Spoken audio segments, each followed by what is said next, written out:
First home pier series டே 3. ஒரு வீடு வாங்கும்போது நம்ம லோன் கட்டுறதுக்கு மட்டுமே வந்துட்டு ஒரு எக்ஸ்பென்ஸ் கிடையாது. அதில் நிறைய எக்ஸ்பென்சஸ் இருக்குது.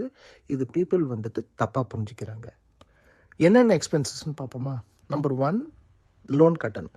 இஎம்ஐன்னு சொல்லலாம், மார்கேஜ்னு சொல்லலாம். அந்த வேல்யூ வந்துட்டு மேலேயும் கீழேயும் போகிறதுக்கு வாய்ப்பு இருக்குது. இது ரொம்ப நல்லா புரிஞ்சுக்கோங்க. நான் இன்ட்ரெஸ்ட் ரேட்டை பொறுத்து இருக்குது. ஆஸ்திரேலியாவில் interest rate can fluctuate. So அதனால் நீங்கள் கொஞ்சம் பஃபரிங் வச்சுக்கணும்.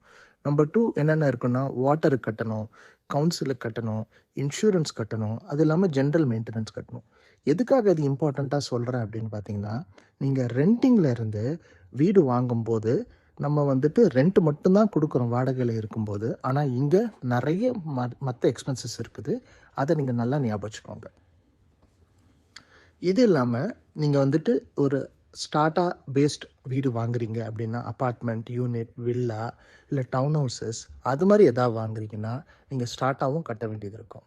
ஸோ ஒரு வீடு வாங்கும்போது உங்களுக்கு என்னென்ன எக்ஸ்பென்சஸ் வரும் அப்படின்றத தெளிவாக புரிஞ்சிக்கிட்டு ஒரு ப்ராஜெக்ட்குள்ளே ஒரு வீடு வாங்குறதுக்கு நீங்கள் போனீங்கன்னா உங்களுக்கு ஃபினான்ஷியல் ஸ்டெபிலிட்டி ரொம்ப நல்லாவே இருக்கும். நாளைக்கு இன்னொரு வீடியோவில் பார்ப்போம்.